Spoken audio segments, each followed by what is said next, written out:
Good Thursday morning to you. Welcome to Community Connection. I'm Robert Day.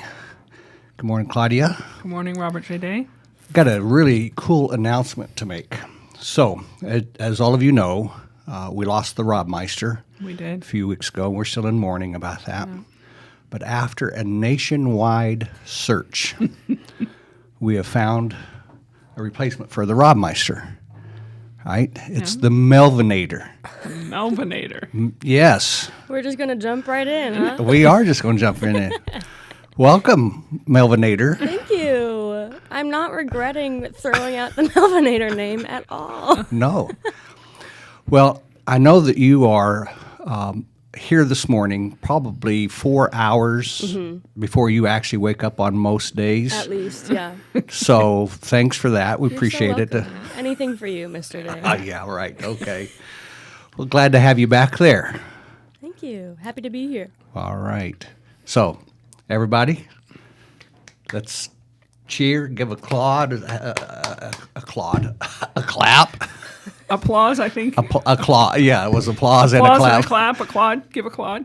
To the Melvinator. See, she's already got me all flustered. And now you're not getting your claud because we're not doing it. Not doing a Claude. Okay.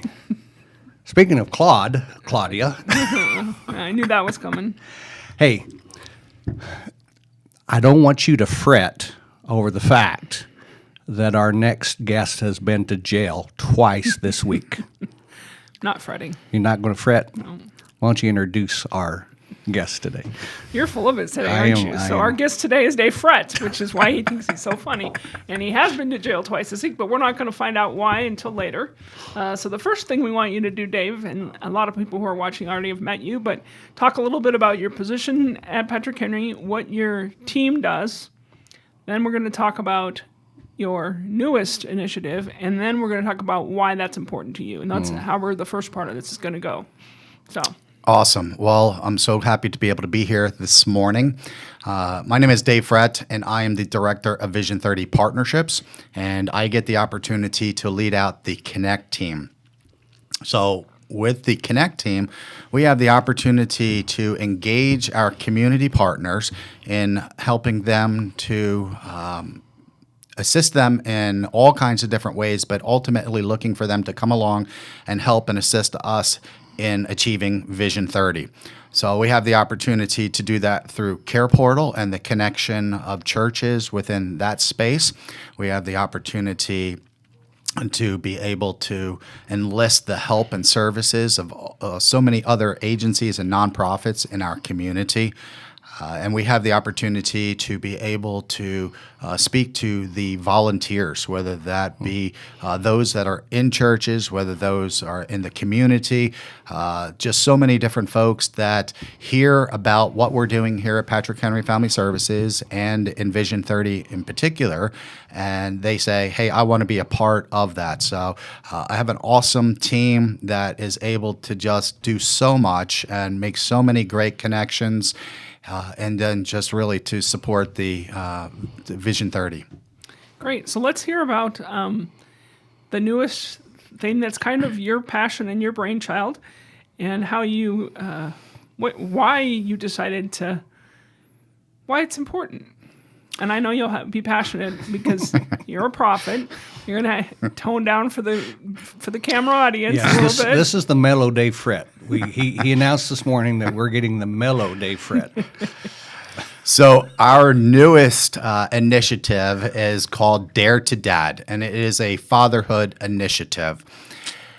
Thinking about Vision 30 and the idea of ensuring that all kids are safe within their family or another caregiver supported by the local faith community, we need to go after dads. It's just that simple. The father's heart is that for fathers, and God has established dads to be the leaders within their homes.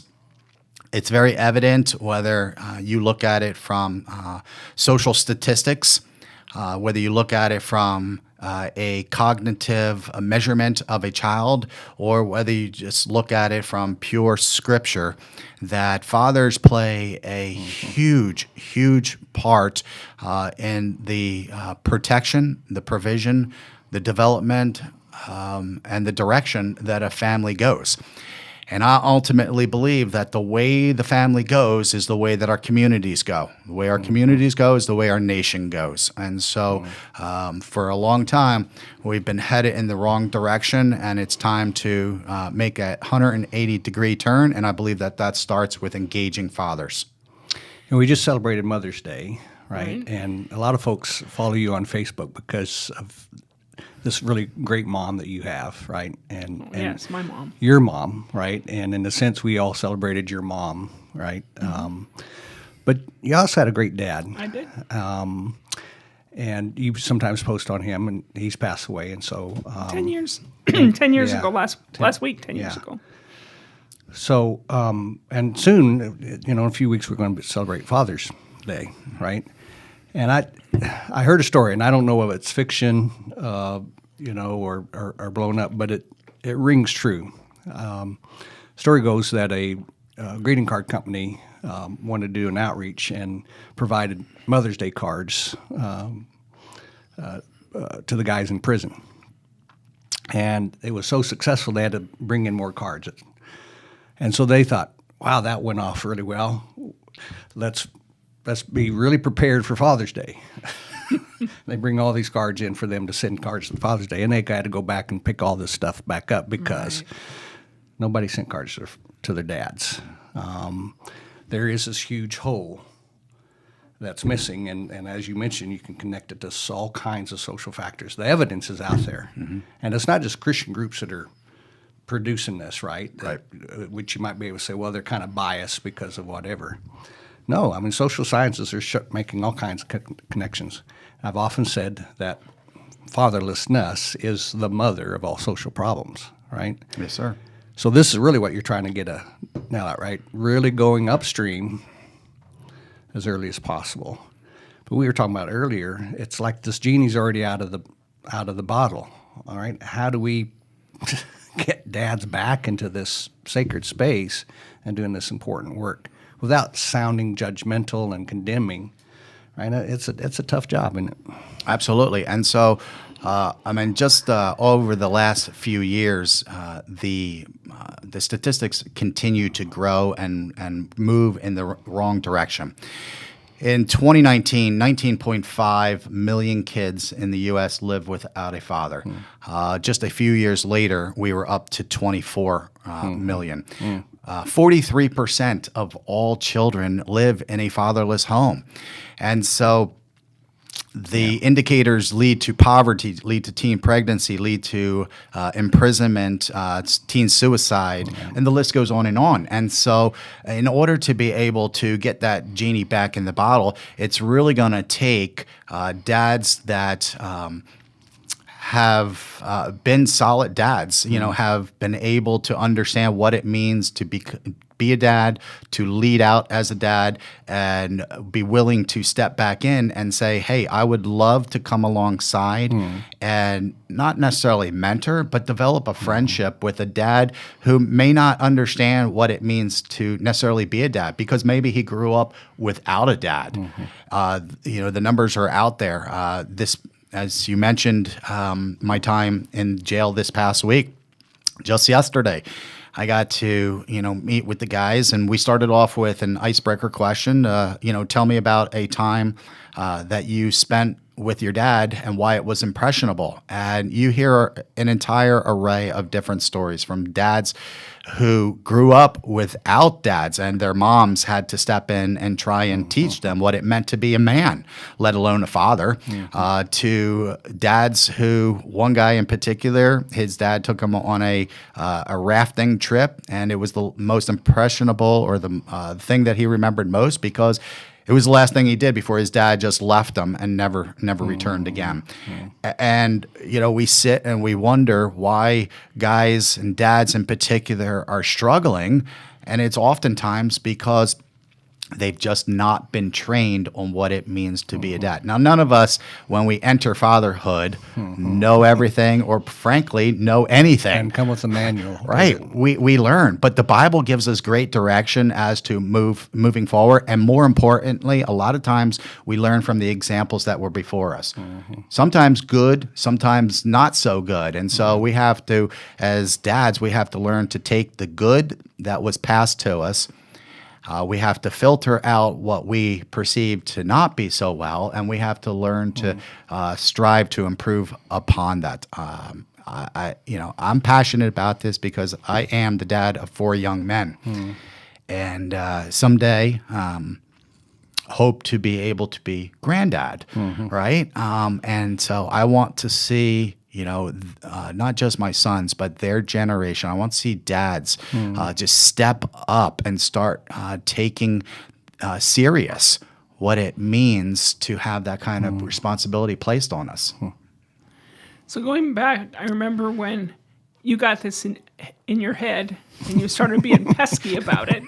And you started mentioning it, and I think that there came a day where you said, if nobody is going to listen to me, I'm just going to do this myself. I already have a full-time job, but I'm going to do this myself. Yes, ma'am. So tell us a little bit about the curriculum that you found and how you decided to use that and what the 2 different programs are and how they differ from one another. Sure, I'd love to. So the first question that we tackled was, is anyone really focusing on dads? We didn't want to recreate the wheel, right? But we also didn't want to let something go that is so important and so needed. And so the answer was no. So we decided we were going to move ahead. And so the curriculum that we found is actually from the National Fatherhood Initiative. And there are 2 different curriculums that we utilize. So the one is Inside Out Dad, which is for dads that are incarcerated. The other path and track is that of the 24/7 dad, which is focused more towards dads in the community. Both are similar, but both are very different as well, because just for instance, one of the lessons with the Inside Dad is learning how to father from behind bars. And so they're looking to reestablish, whatever that looks like, relationships with their kids, and hopefully we also look to help them develop and at least form a co-leading relationship with mom as well, because both parents are important. And if both parents are at each other, then the children are the ones that end up taking the brunt of that. And so there are differences between the 2, but there are also similarities. The idea of what it means to be a man in today's world, what it looks like to be a dad, how men needs to be able to process their feelings in a healthy way. Many times, men from boys on up are told, "Hey, suck it up, move on. I don't want to see you cry." All kinds of different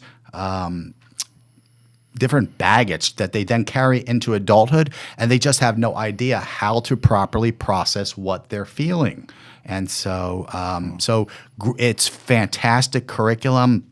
It's really been speaking to the different dads, and each dad is issued a workbook. So they have the opportunity to go through it, to fill out, to put in their own memories, their own ideas, and it gives them something to carry on beyond the 12-week curriculum as well, so that they can continue to revert back to it and think over different ideas. So this is being received pretty well from the social services side of things, right? I mean, yes, sir. The prisons are open to this. Yes, sir. So currently we're in Amherst Jail. We're over there twice a week. We are in the Lynchburg Jail right now, and in just a week and a half, we'll start in Halifax Jail. In addition to being invited over to Dillawing Correctional Facility to do a fatherhood workshop the Friday before Father's Day. So it's taking it's being received in just awesome ways.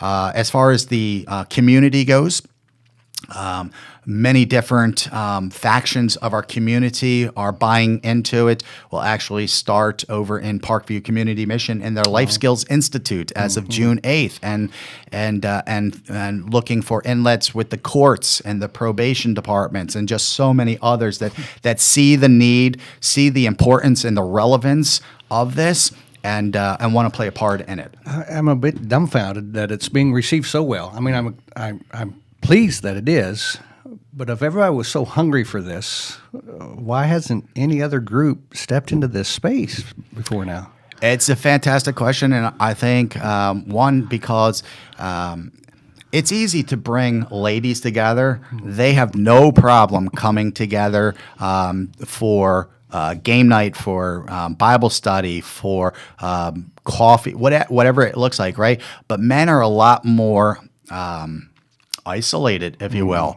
They're very independent. They a lot of times, men we don't talk about our feelings, right? Yep. Girls will get on the phone and say, "Hey, I'm dealing with this. I'm struggling with this." Hey, and guys, we just compartmentalize it. We suck it up, and we figure, it's our place to deal with it on ourselves. So it's harder to engage men. And fathers in particular, whether they're working all day and they don't want to, do something in the evening, or they do have a busy schedule. I think one of the things, just in society in general, we're so busy today that it's hard to fit something else in. But that's where it comes down to prioritizing. Is what we're busy doing making an impact, and not just in our generation and where we're at currently, but for the future as well. This morning, when I got into the office and I looked at my calendar, I have just a scrolling calendar of different quotes each day, right? And so this morning's quote said, "Success is not measured by our achievements, but by the lives we bless." And that's really what this Dare to Dad program is looking to do. It's looking to bless men's lives, and fathers in particular, but it's also looking to have fathers who are good, average, great dads come alongside and help out. This would be a good time for a commercial. Now, we don't have any video yet of this great work that Dave's doing, but we do have a story of a dad who was struggling, and we were able to provide some support. So we're actually going to look at the baby Ali story, but look at it from the perspective of the dad in this story.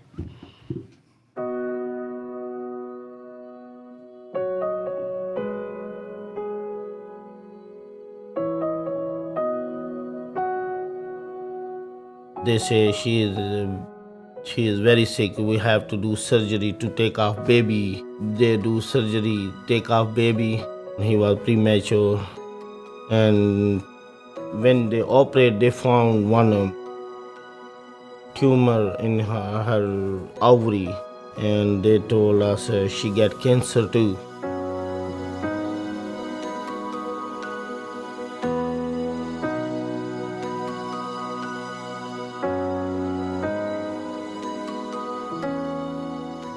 Social worker, one nurse told me about Patrick Henry family. They say that family is very helping. They said this brand new baby who pretty much stayed alive by the grace of God needs a family for, a longer hosting, like 6 months. We just kind of looked at each other for a second, and it was just like, did you see that one come through? And so of course we were kind of scared, but at the same time we were both like, let's just do it. There's a lot that we had to do to kind of prepare to have him with us. Watching his progress with the nurses and having them watch over us as we learned how to feed someone so little. Good morning. Yeah. He was, I think, 1 pound, 3 ounces at birth. I just felt the calling. I just said, this is it. This is what I want to do with my next little chapter of my life. I think it wasn't necessarily like, oh my goodness, what are we doing? What a crazy mistake this was. I think it was more just like, no, this is the hardest thing we've ever done.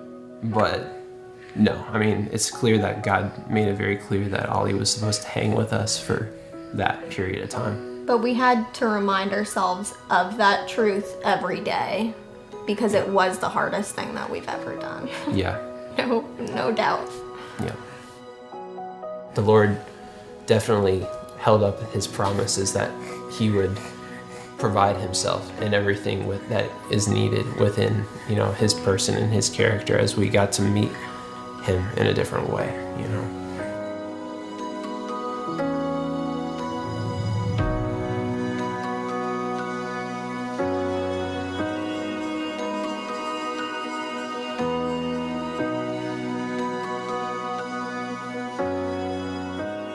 His dad, is going through a bunch of trials all at the same time, and he just needed support.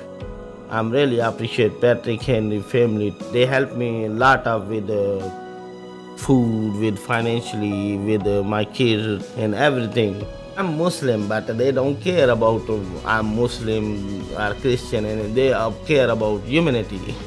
He felt so good that Ollie was getting such love and such care. It did his heart good, he'd say. Sometimes he'd move me to tears. He thinks that we've given him so much, but he's also given us a great honor by trusting us with his son, which is huge.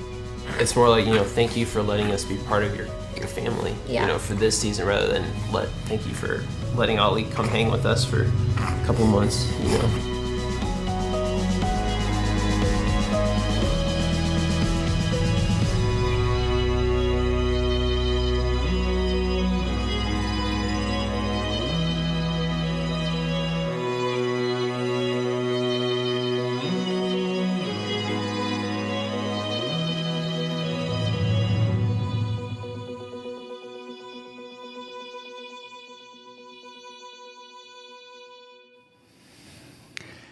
I've seen that video several times, but when you watch it through the eyes of the fathers there, right, the birth father, then you got Tim, and then the respite father too. Particularly, there's several pictures, right? Tim's down on the floor with him, but even as he's holding the baby Ali, and you notice Ali's just looking at him as he's talking, right? And it's just so important, right, at that age. It's a beautiful story. I'm glad that we saw it from that perspective today. So I want to know if I were a guy, and if I were a guy who was a dad, and I wanted to volunteer, what kind of role would I play in the Fatherhood Initiative? So that's a great question and something that we've really been looking to engage dads in. So one option is to simply come join us during class curriculum time, sit in class, go through the curriculum, sit side by side these other dads in hopes and in an effort to establish a relationship. Here at Patrick Henry Family Services, we note that healthy relationships are the difference between someone ending up in the rough river that leads to destruction or the one that they end up on solid ground. Yeah. And so sitting side by side, developing a relationship that turns into a friendship that lasts long beyond the 12-week curriculum. One of the other initiatives through this curriculum or through this format is, as wonderful as the curriculum is, community is what dads need. So the second option would be for a dad to sit through it, learn the curriculum, and say, hey, I want to become a facilitator of this curriculum. In order to be able to scale this program and this ministry the way that it needs to be, we have to have other dads that are willing to become facilitators, to be able to go into jails, to be able to go into the community in the various locations that are asking for us to come side by side with them.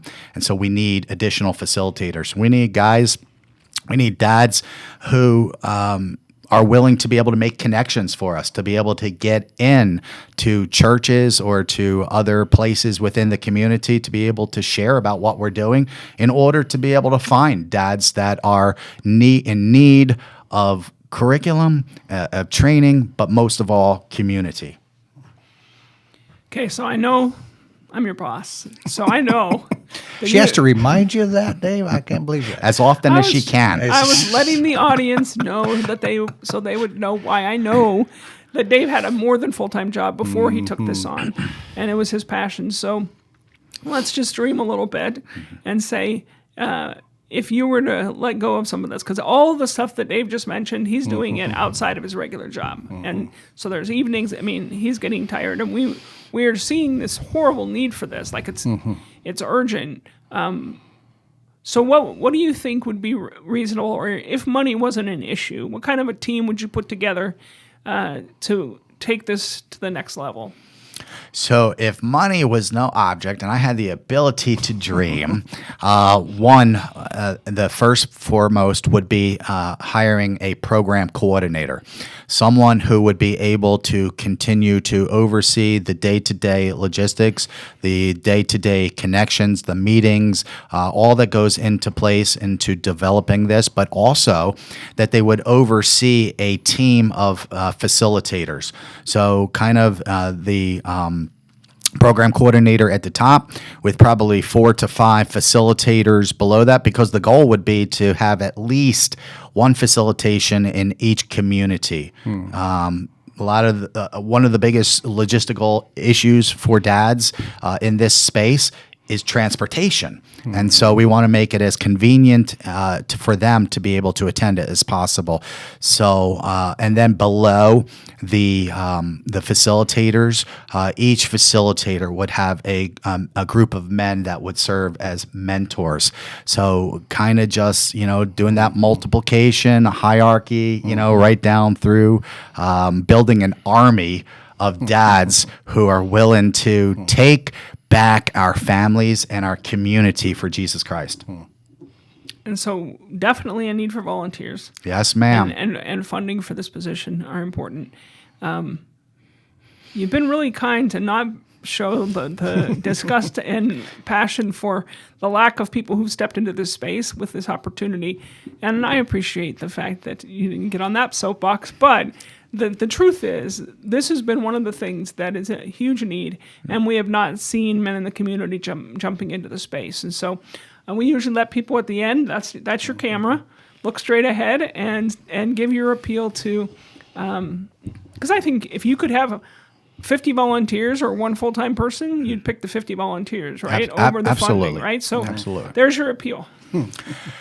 All right, dads. So this is our moment. This is our time in history to be able to step up and to be the dads, not just to our family, but to the other dads in the community that need to know what it means to be a dad.